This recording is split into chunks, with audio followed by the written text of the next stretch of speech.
Hey guys, welcome to the Field of 68 YouTube channel. If you like what you see here, hit that subscribe button and you'll get more college basketball content just like this. All right, so another ho hum effort for Zach Edey, right? 23 and 12 tonight. Braden Smith was great again. Didn't shoot it as well as he normally does, but he just controls the game. Lance Jones made a couple good, big shots early, and they stopped Maryland at College Park. Not that Maryland's great this year, but it's still not easy to win on the road in an atmosphere that, again, the students weren't there, but still a tough place to play. Julian Reese, Maryland's big man, did not score tonight. Did not score. So that tells you, again, how difficult it is to play against Zach Edey on both ends of the court. I ask you, both of you guys, this. Have you seen, and he's different than all these other bigs we've seen over the years, right? Like, I guess Oscar Tshiebwe is a little bit similar to Zach Edey in terms of they're both, they do their work in the post. Obviously, Zach Edey's a much better overall player than Oscar was. Anthony Davis has been a really good big. Kaminsky won National Player of the Year, fairly recently. You were dominant, Tyler, in the post. Have you ever seen a guy this dominant, this big, this dominant in college? Well, for my opinion, a couple things. I just think it's unorthodox for teams to play against Zach Edey because he's 7'4" and he can move. He knows how to play. It's hard to prepare for that in a scout team situation. You don't get to see that every day. And so here's the thing with Zach Edey. You're mentioning about Maryland's big didn't score. They only had one guy, Young, who had a double figure points. He ended up with 26. No one else was in double figures. And Maryland shot 33% from the field, 22 from the three. Defensively, it's hard to get into the paint to score against Purdue based on Edey's size. And here's the other thing with Zach Edey. He doesn't foul. So you can sit there and try to get him out of the game, but he does not foul. And credit to Zach Edey, the conditioning that he's in, for him to be able to play the minutes that he does. And if you look at the way he gets up and down, he doesn't look like he gets tired. He's in great shape. To be an elite player, I don't care what level it is, it all starts with your conditioning. It's all about what kind of cardiovascular shape you're in. And obviously, Zach Edey's in tremendous shape. He doesn't foul. He makes free throws. He can pass the ball. And then if you give him any angles, like some teams have tried to play angle, try to front him. He's so good. If you get an angle and he has an angle towards the basket, he's either scoring or he's getting fouled. And if he's getting fouled, he's going to the free throw line and he makes free throws. And so, there's different ways you can try to do different things against him. But right now, he's been so dominant.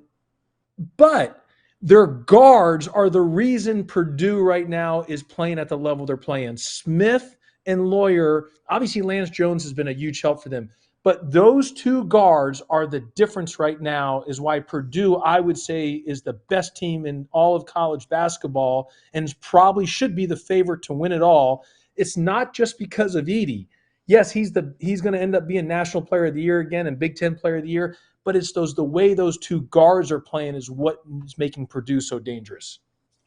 All right, Tyler, here's my question for you. The 2008 Tyler Hansbrough against the 2023 Zach Edey. Who's better and why?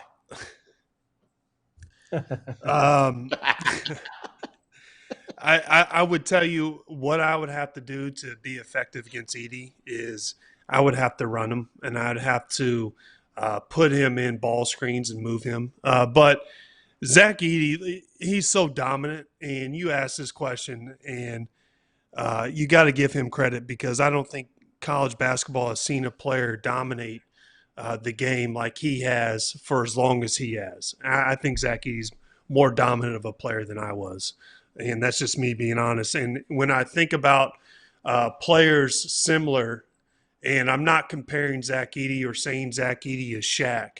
I think Shaq dominated the game from a physical aspect of his size, his athleticism, and in a way that Edey does because he has size and length. And I'm not saying Zach Edey is Shaq. Don't get me wrong. Shaq's one of my all-time favorite basketball players and athletes.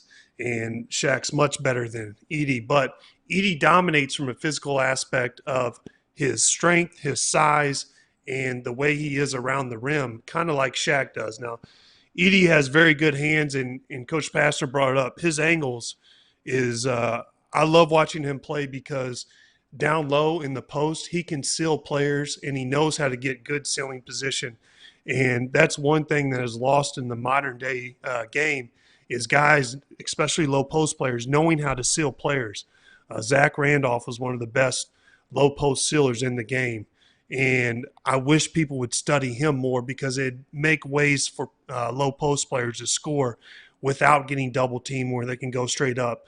And Zach Edey has really mastered that aspect. And he has improved over the years. I mean, you talked about it. His footwork has gotten better. His touches has gotten better. I feel like he's making difficult shots more this year, but also he's trusting his teammates. He's kicking it out when he gets tripled or double teamed. He's making the right basketball play, and you can see his improvement year in, year out. So, yeah, I mean, you got to give him credit. The one thing, you know, when I talked to him for a while last year, right after he kind of started to blow up at PK 85 in Portland, you know, I didn't realize his background so much, you know, growing up playing hockey, playing first base. He said playing first base was huge for him because, again, you got to stretch, you got to get down to be able to get balls.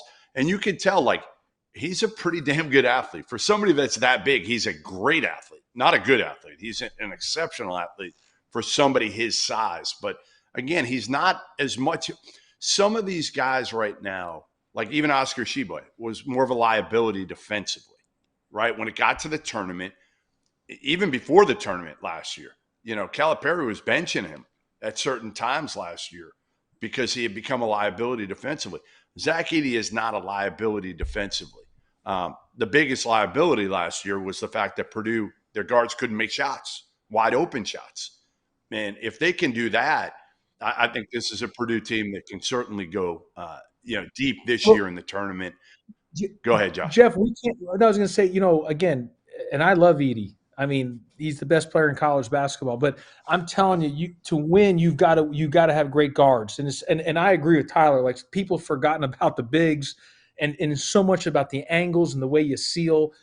But Purdue's not advancing and not win the whole thing unless those guards continue to play at a very high level. And I think Braden Smith is, again, and I've said this before, I don't know if he's a pro or if he'll ever play in the NBA or, you know, but he's a really good college basketball guard that's going to help you win a lot of games, wins 50-50 balls. When you're talking about defensively on pick and rolls, if you watch him, he's fighting over every screen. He doesn't lay on screens. He just, you know, he's making shots right now. I think that is Purdue's whole deal. Because we saw it last year when they lost in the tournament, it's got to be more than just Edey. Those guards have got to perform, and night in, night out. And if they do that, I just don't know who's going to beat Purdue. Not that they're not going to have a loss here or there along the way, but once you get into the tournament, those 6 games, they're just hard to beat.